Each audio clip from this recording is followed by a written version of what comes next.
To some extent. However, international policing standards should be based on mutual trust and respect. Okay. So far as I am concerned, and I was here from the start, when the protesters marched from the crossroad, the main 37 traffic crossroad, towards the Jubilee House, when they got here, they were barricaded.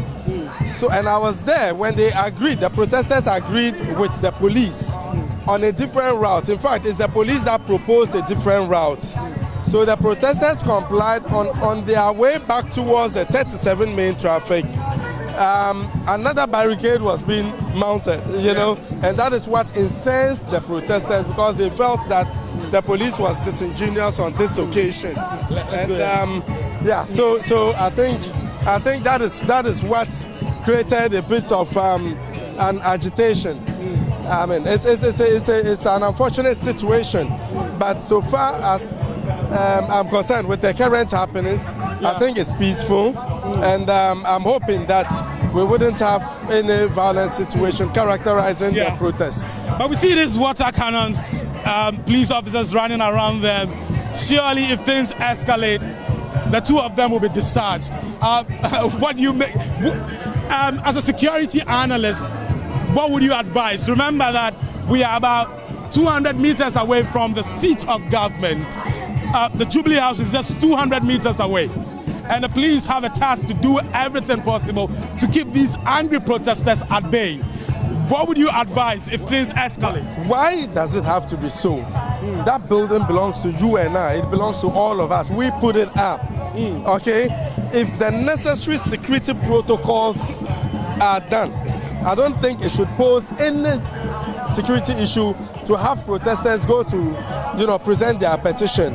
I think we are overly exaggerating the threats this harmless, peaceful people would pose to the seat of government. Okay? And I think it's a bit too high-handed. However, any act of violence here would be very unfortunate. It will be disproportional, because so far it has been very peaceful. Even though I see the water cannons, of course they need to be prepared for any eventuality. But it doesn't have to be so obvious. Would you advise them to discharge it if things escalate here? If people become violent and it has the potential of causing destruction and injury to innocent people, why not?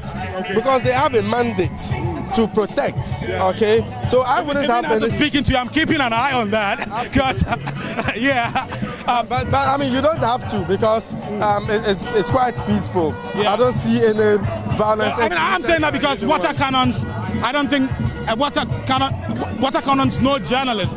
They wouldn't discriminate. They don't know lawyers. They don't know security analysts. Absolutely. And when you look at the direction, it looks like they are pointing at us. Exactly. You know? But I'm hoping that we would have a peaceful demonstration.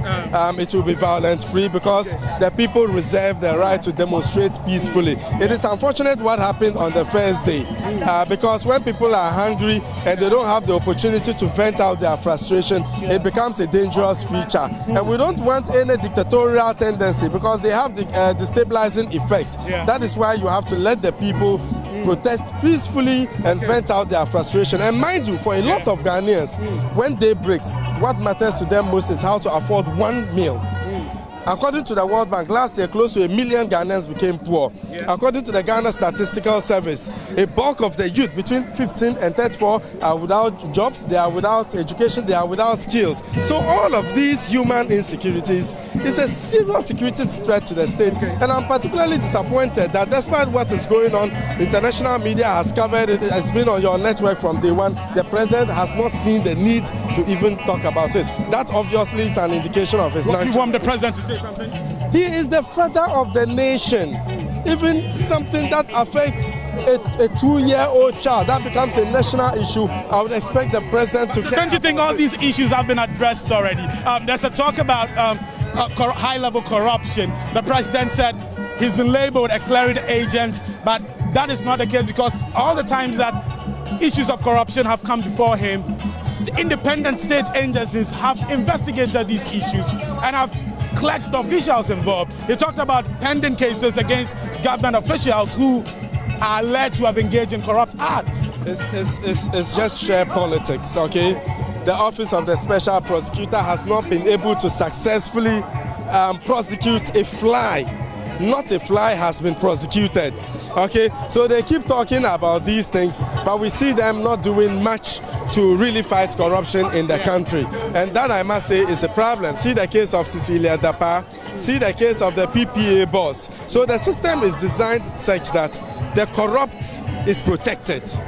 Okay, and you as a journalist, as the Fourth Estate, when you talk about it, you are vilified. And in some cases, you will be sitting in the studio, then they come grab you. Okay, so the system the system actually needs a factory reset. All right, if really we are committed to fighting corruption. And I must say, a bulk of the population are poor. Ghana has a youthful population, but I'm yet to see a single government intervention that will be aimed at mitigating the issues surrounding youth unemployment in the country. And that is the security issues we keep talking about. It's not about guns, it's about the human insecurities. People having access to basic necessities of life. Do you know there are a lot of communities, they don't have potable drinking water in the country. There are communities in Ghana with no electricity and all that. We know not all the issues can be resolved, but we need commitment going forward, and that is exactly what we are here to witness. Thanks.